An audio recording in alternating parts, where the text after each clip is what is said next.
हमारी तरफ से आप सभी को प्रणाम। प्रणाम। मेरा नाम रीना। मेरा नाम सीमा। आज हम आप लोगों को प्यारा सा विवाह गीत सुनाने जा रहे हैं।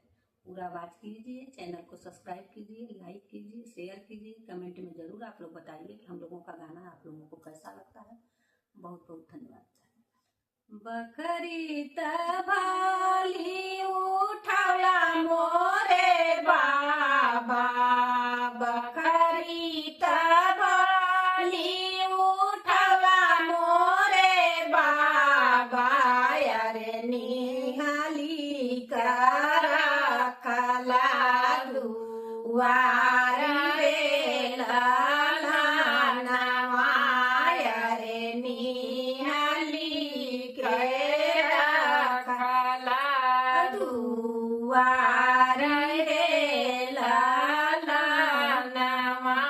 ओही दुआरी पैठाना दुलाहे कवना राम, ओही दुआरी पैठाना दुलाहे कवना राम, अरे यार झारी माहुरवा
बखरी तबाली उठला मोरे बाचा बखरी तबाली उठला मोरे चाचा यारे निहाली का रखला दुआर रे लाला नावा यारे निहाली का रखला दुआरी रे लाला नावा।